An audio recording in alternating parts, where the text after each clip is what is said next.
Good evening, everyone.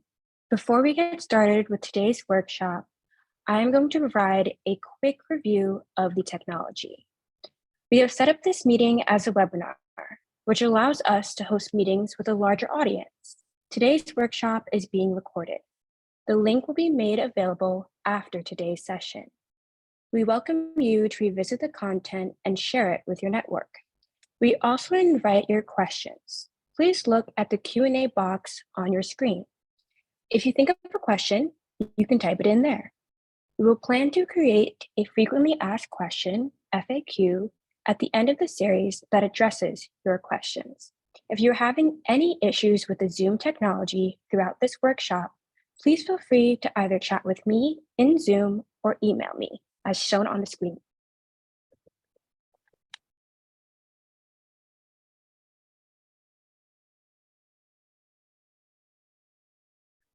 Good evening, everyone, and welcome to AFRICATOWN and the future of Mobile, Alabama. My name is Levy D. King III, and I humbly serve as the board chair for the AFRICATOWN Heritage Preservation Foundation. A word about the purpose and design of this series, and of course, surrounding tonight's presentation. Primarily, its purpose is to educate all viewers. The method of the series is to lead all participants to asking themselves questions rather than telling them what or how they should think. Secondly, its purpose is to engage all AFRICATOWN residents and interested persons and organizations in seeking answers that may make sense to them.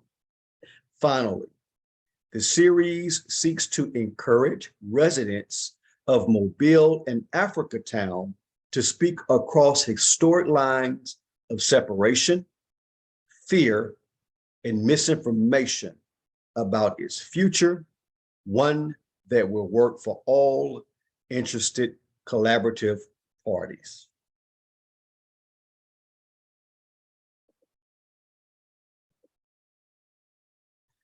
Tonight's presentation will focus on the topic of demographics.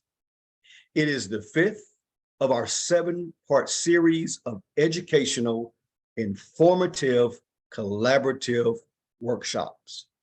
The AFRICATOWN Heritage Preservation Foundation, or as we call it, AHPF, commissioned Justice and Sustainability Associates, our facilitators, to support the development of the series of educational presentations to help build and expand and deliver on the capacity within AFRICATOWN and the community, and also to empower all residents to find partnership and organization.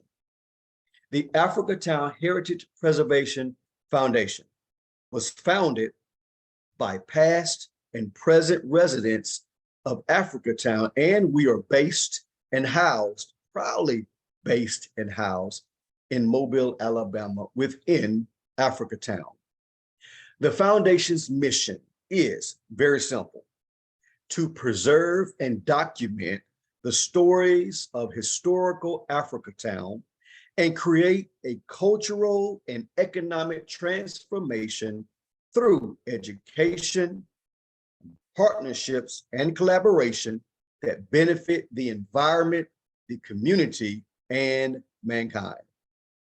Justice and Sustainability Associates is an alternative dispute resolution firm that uses consensus building, facilitation, and civic engagement to achieve sustainable community development, environmental justice, and simply smart intellectual growth.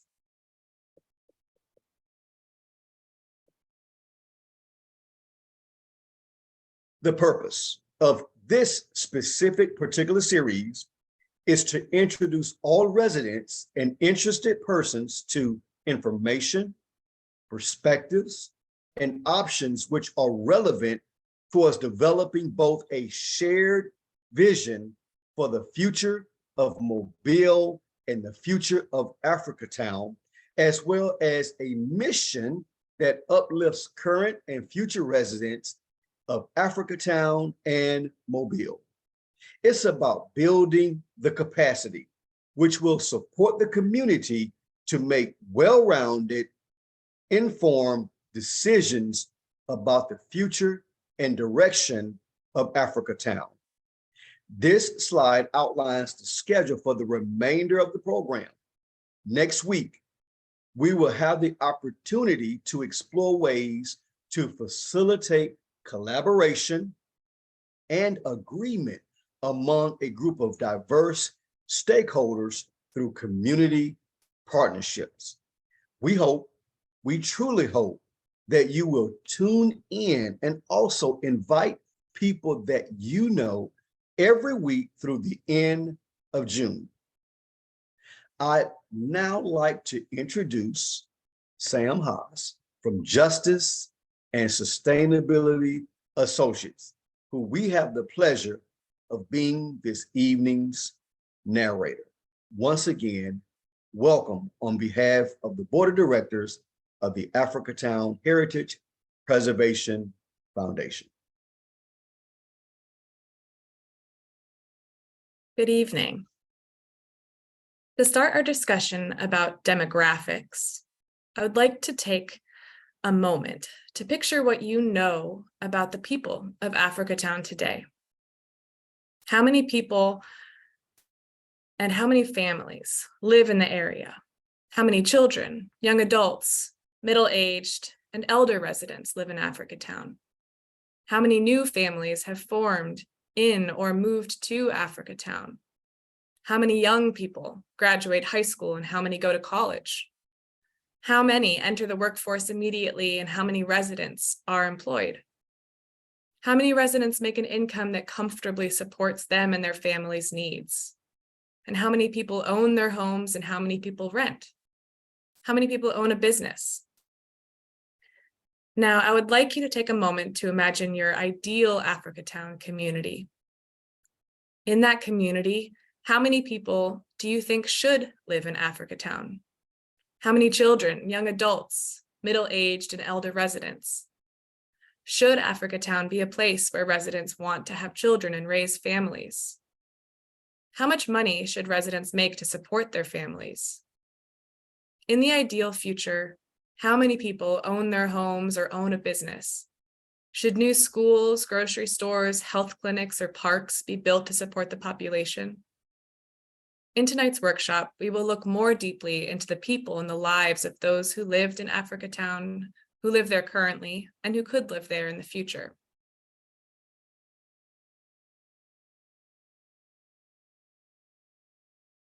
Demographics is data that characterizes a specific group of people. Demographic data can include information on the group's age, race, ethnicity, gender, income, education, and employment. It uses numbers to describe the lives of the people around you and to track how those lives change over time.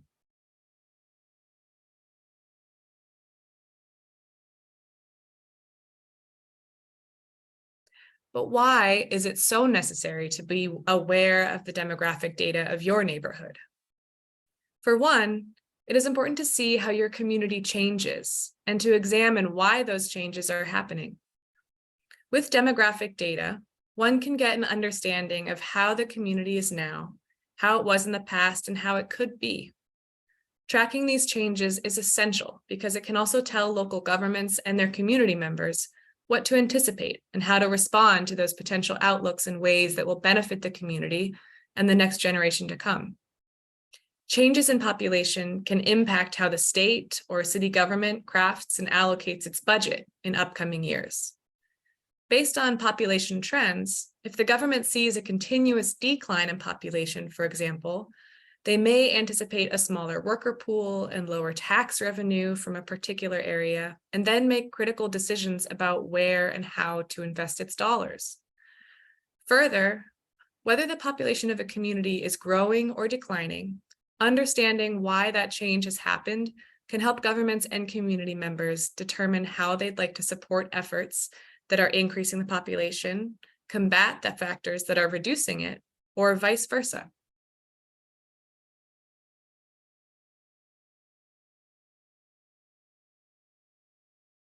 So some of the factors that impact a population's size and growth include natural change. So are babies being born at the same rate that our elders are passing? Is there a new generation that can take up the mantle of those that came before them? Education. How many schools are in the neighborhood? How close are they? Are they good quality schools with good programs, support, and teachers? Economic growth. Are there jobs available in the area for new and current residents? Is there space or opportunity for individuals to buy homes, build businesses? And what is the value of property and how is it expected to increase over time? Government policies. Are there government incentives to encourage people to move away or stay in Africatown, such as low property taxes or rent rebates? Has the government invested in infrastructure improvements or environmental protections that can entice new residents and keep current ones? And net migration. As residents move out of Africatown, do new residents move in? Is Africatown a welcoming and attractive place for newcomers? So based on your observations and your experiences, do you think Africatown's population is growing or declining? Do you think that the new developments that are planned for Africatown will help increase or reduce the number of residents living in Africatown? What external influences do you think impact Africatown's population growth or lack thereof?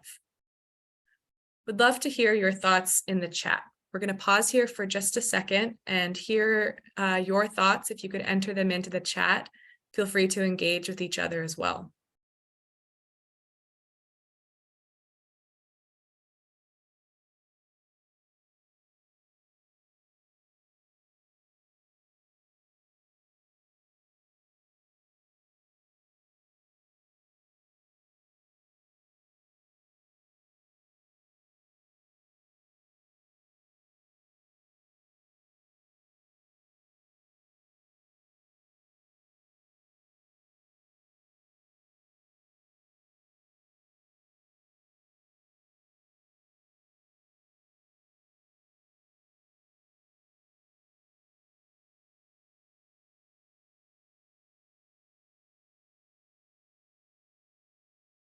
Feel free to continue entering thoughts into the chat as we move on. Another reason why it is important to track and examine demographic data is to help understand the kinds of investments your community needs and deserves from local government. In our planning and zoning workshop, we spoke about how governments use planning documents to assess where the city or town is headed and how it can plan for the future that it envisions. Demographic data is just one resource that local governments use to determine an area's needs for infrastructure, resource allocation, and public and private services. Reported demographic information is used by federal, state, and local governments in the development of community needs assessments. It helps them determine who gets federal aid, where programs and public services are targeted, and even how votes are counted in elections. This information guides where they will build schools, grocery stores, even hospitals. Whether your grocery store is a 10-minute walk or a 10-minute drive is all impacted by demographic data that's presented. When local governments apply for grants, some of those grants will ask for data on the community to understand who will benefit from the funding and programs. For example, if only 5% of a community owns their homes and 95% rent their homes, the local government could apply for state funding to create programs that help first-time home buyers. Or if demographic data shows only 50% of community's population is graduating high school, this information could help the government decide how much financial support the schools should receive from local, state, and federal resources.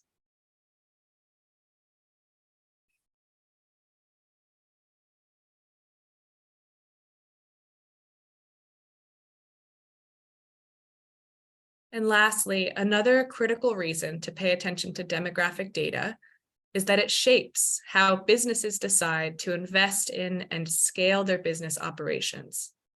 Businesses use demographic data to analyze the characteristics of the individuals who will buy their products and services. So this helps them determine where they should build stores and helps focus on communities where the residents will likely buy their products.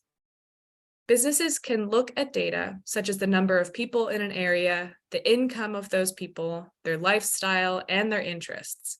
All of this information goes into consideration when businesses plan to open and determine their long-term growth in an area. What type of businesses do you see in AFRICATOWN? What type of businesses could thrive in AFRICATOWN? And what can be done to encourage those businesses to open? Are there programs through the city or other entities that can help those businesses open and get started in AFRICATOWN?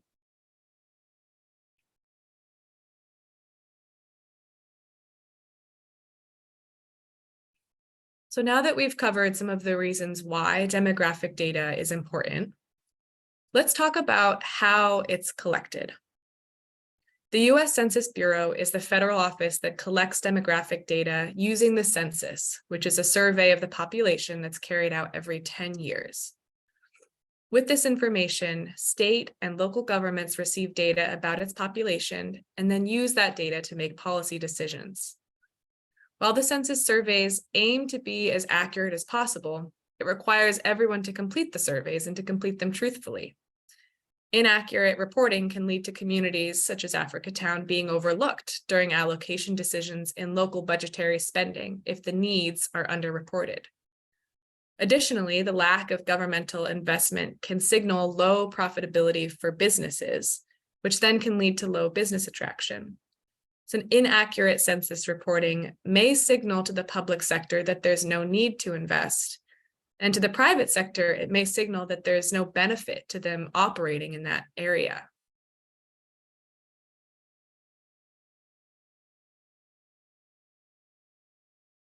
So to get more precise data on a community's demographics, the U.S. Census Bureau collects data by state, by county, by city, and then by what are called census tracts. Census tracts are sectioned off in a city and are one of the smallest areas about which the U.S. Census data collects data. In 1960, at the time that AFRICATOWN was annexed into Mobile, census tracts were created for all counties in Alabama. At first, AFRICATOWN was part of census tracts 38 and 12, which you will see on the left side of the screen. From 1970 to 1990, the census tract was reduced into smaller census tracts, which can be seen on the map to the right. As a result, census tracts 38.1 and 12.1 both represented demographic data for the area that AFRICATOWN was in. By the 2000 U.S. Census survey, the government went back to collecting data using larger census tracts and thus grouped AFRICATOWN into a larger tract that included communities outside of AFRICATOWN as well. This is important to note because the changing tract size affects the data collected for the community and therefore how resources are allocated. So if nearby neighborhoods are experiencing higher graduation rates or higher annual income than AFRICATOWN and are also in the same census tract, it can look to the local government that the area may not need a lot of financial assistance for schools or workforce development programs. The census tract data from 1970s to the 1990s would have been the most accurate data to track the demographic changes in AFRICATOWN. However, the data after 1970 is incredibly difficult to find and mostly inaccessible to the public. It's also important to note that the 1970s marked the start of many resident-owned businesses closing in AFRICATOWN, residents moving to new neighborhoods and industries shutting down and businesses and homes being demolished.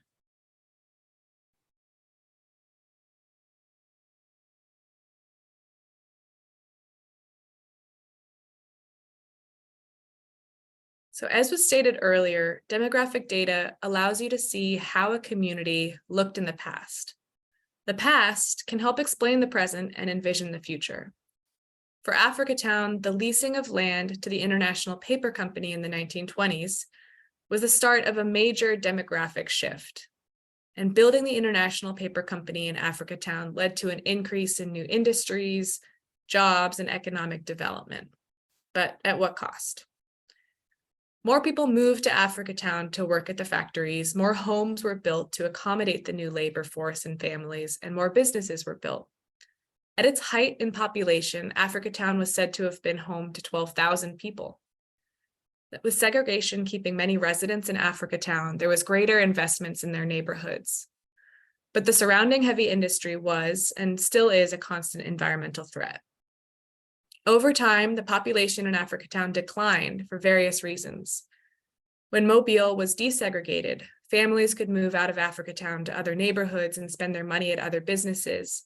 Landowners, including the Mayer family, evicted tenants to give that space to more industries.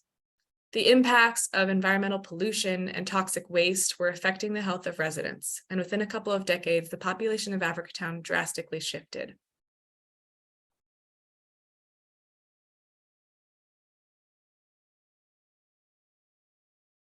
So this slide shows graphs of the estimated change in population for AFRICATOWN from 1940 to 2000, compared to the change in population for Mobile during the same time frame. Again, it's important to remember that census data is only as accurate as the information that is shared in the survey, which is why the data on AFRICATOWN specifically is only an estimate. On the graph for AFRICATOWN, the increase in population in the 1960s is likely due to the increase of the census tract size, but it may also be attributed to the prosperity of the residents and the economic growth that was happening in AFRICATOWN by the time the 1960s census data was collected. However, from the 1970s to the 1990s, the estimated population of AFRICATOWN decreased due to segregation, the closing of surrounding industries with local businesses, and the demolition of homes. By the time the data was collected for the 2000 US Census survey, the census tract that included AFRICATOWN increased in size, which may be why the population increased and the area, quote unquote, became more diverse. As a result, the data is skewed. In comparison, after an increase in population in 1960, the city of Mobile has maintained a steady population and in more recent years, a population growth. As we have discussed in previous workshops, the city of Mobile has big plans for the city and as a whole for AFRICATOWN. How can you ensure that AFRICATOWN develops and progresses in the ways that you want, alongside with the rest of the city of Mobile?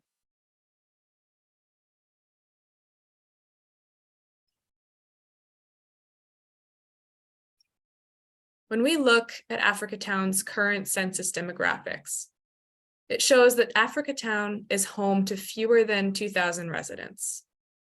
Most of the population identifies as Black. The estimated median income is under $30,000, and it is estimated that just over 30% of the population lives below the poverty level.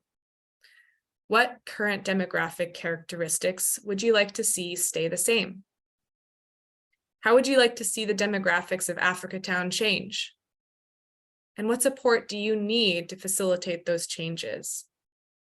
How can state and city plans and programs be used to support this change? And how can you ensure that you are involved in neighborhood revitalization discussions and decision-making processes?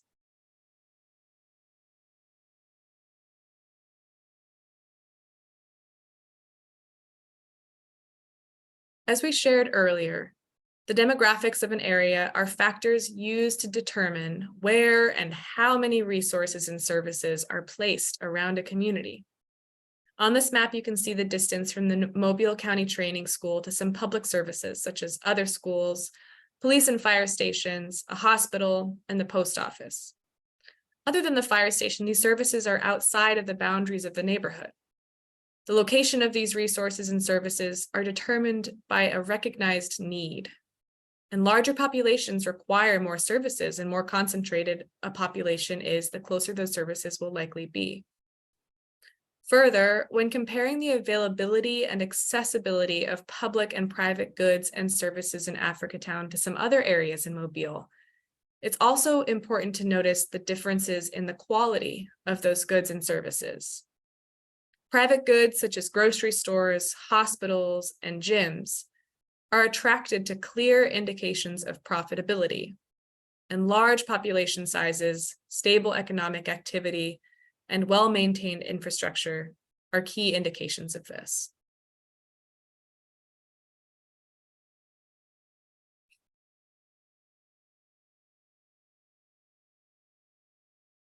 As you consider how you would like to see Africatown's demographics change, here are some strategies that other cities and neighborhoods have used. The first is to determine Africatown's competitive advantages compared to other areas of Mobile. So what makes the area of Africatown unique? What neighborhood elements can be used and then strengthened to attract residents? Advocate for city investment in infrastructure and upgraded public services and private goods. And finally, market your community to new residents. Share the story of Africatown and tell people why they should move there. Whichever strategies are ultimately used, the planning and execution must be driven by the residents in Africatown. It is essential to ensure that new development adds to the neighborhood's character and history and aligns with the current residents' visions for the future.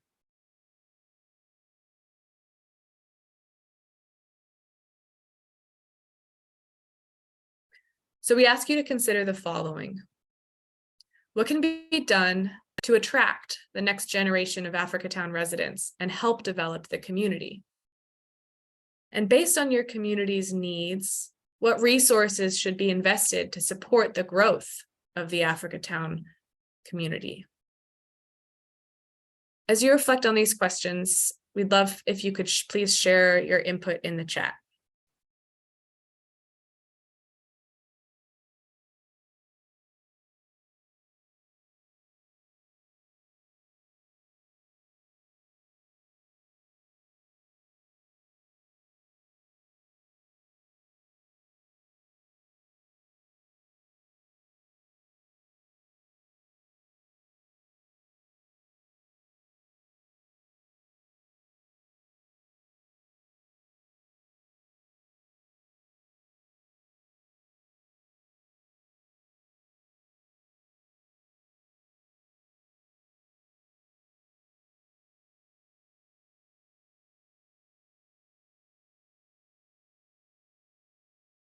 Seeing some great comments in the chat.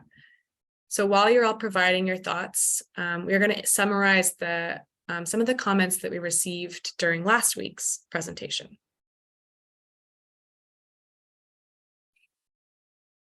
So here are examples of responses that we got last week from you when we asked, how can land ownership be leveraged to influence the development of Africatown into the neighborhood that you desire?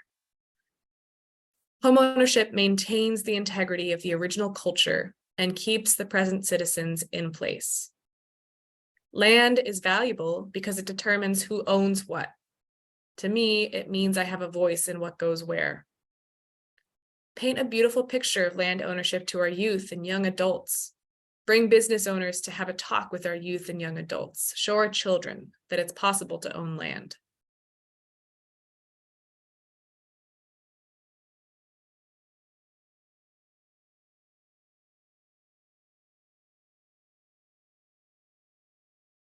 When we asked, how can you overcome the barriers to or the challenges to land ownership?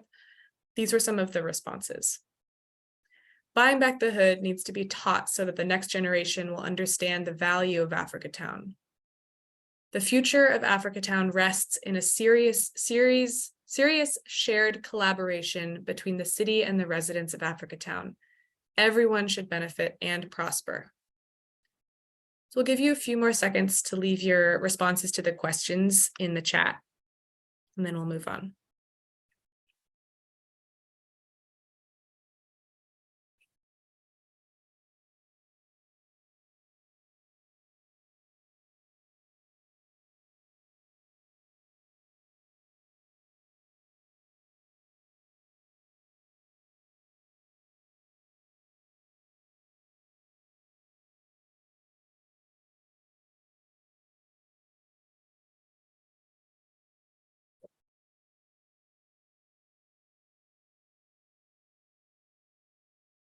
So since the beginning of this workshop series, over 50 individuals have attended one or more sessions. We've also conducted a poll to get an idea about who's attending these workshops, and these are results from last week's poll of participants. Again, most of the people who attended live in another area of Mobile, and not in Africatown or in an area of the United States outside of Alabama.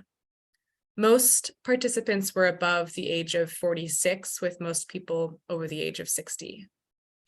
So to help us understand how the attendance has changed over the weeks, and then to see who's participating today, we're going to run the same poll with a few questions about you.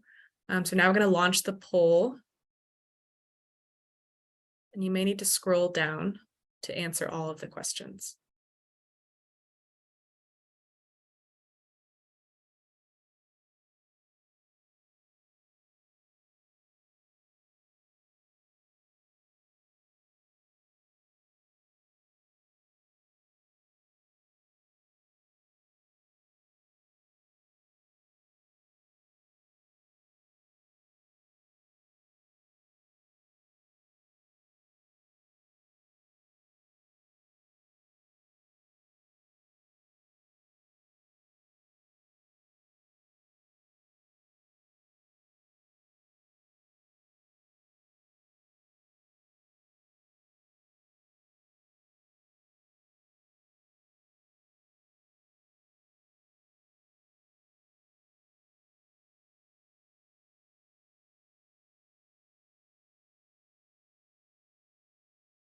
So it looks like we have about 70% participation. Let's share the results now.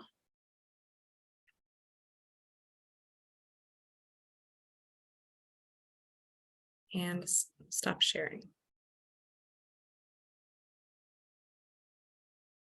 So last week we received evaluation responses from 7 people.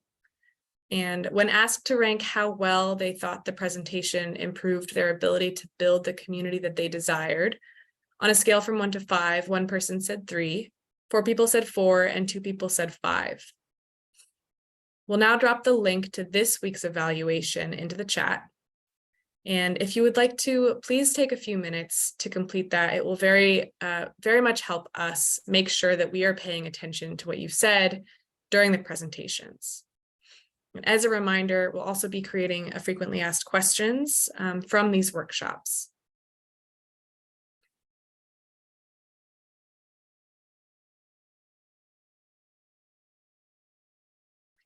In the evaluation, we also asked, what more would you like to learn about land ownership in the context of Africatown? Respondents shared that they would like to learn more about the details of the community land bank process, identifying private, federal, and international funding sources, again, community land trusts, and understanding the percentage of land ownership in Africatown by different entities.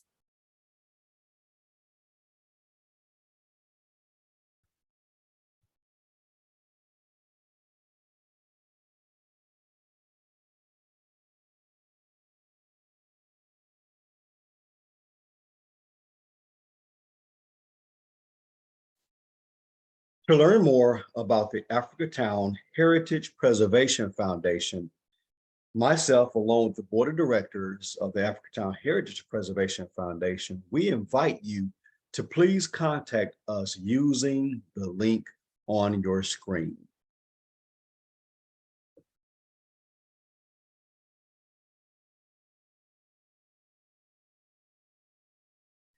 In addition to these workshops, we would like to call your attention to several other initiatives supported and facilitated in events happening in Africatown via the Africatown Heritage Preservation Foundation.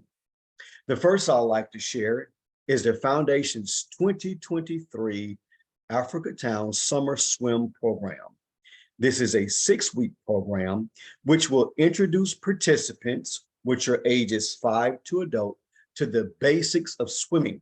It will provide them with the skills in becoming a strong, confident swimmer. Registration will be open until Friday, June the 23rd.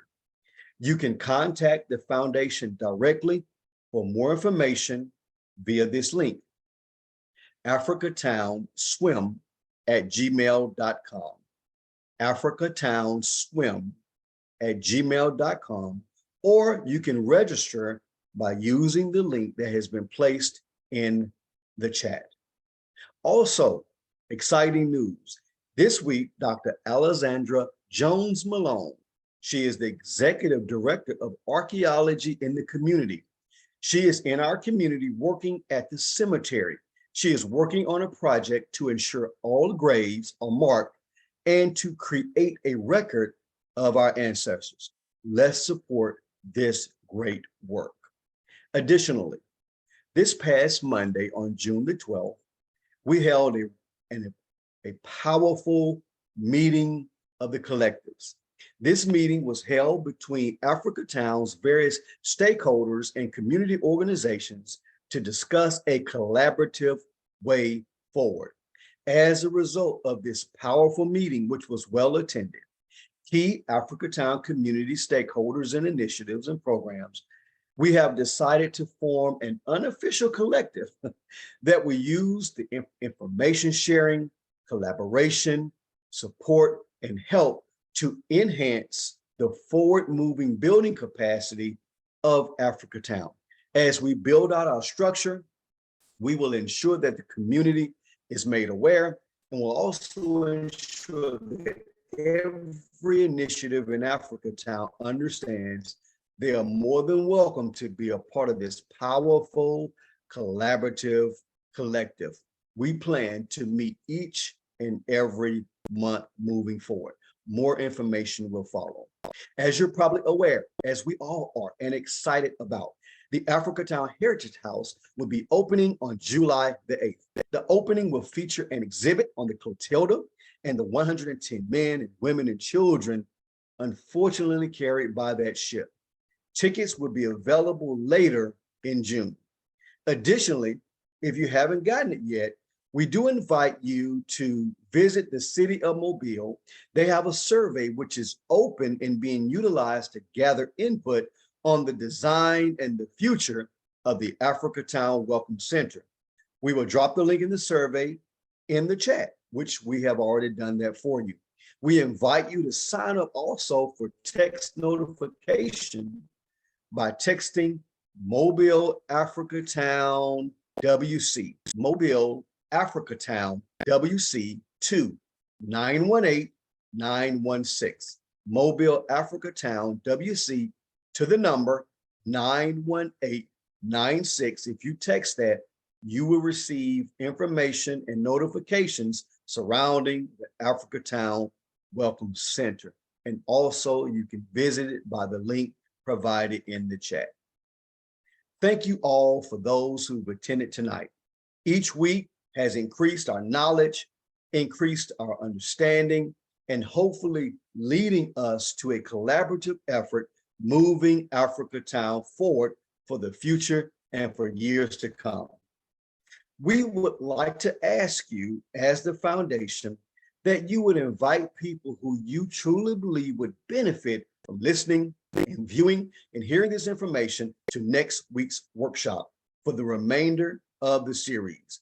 We invite you to invite them to RSVP by emailing info@meetviavideo.com, info@meetviavideo.com, or simply by calling 251-216-1661. Again, my name is Levy D. King III, and I serve as the board chairman for the Africatown Heritage Preservation Foundation.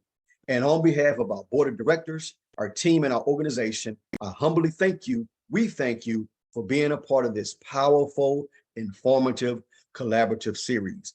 We invite you to partner with the foundation. We need all of you to move Africatown forward, to assist the residents in the Africatown community. We want everyone to understand and know we invite you to be a part of this collective, to be a part of this movement. Again, thank you for joining us. We look forward to seeing you and your invited guests next week, 6:30 p.m. as we continue moving through our series. Thank you for joining us. Have a wonderful evening and have a great Juneteenth celebration. Thank you.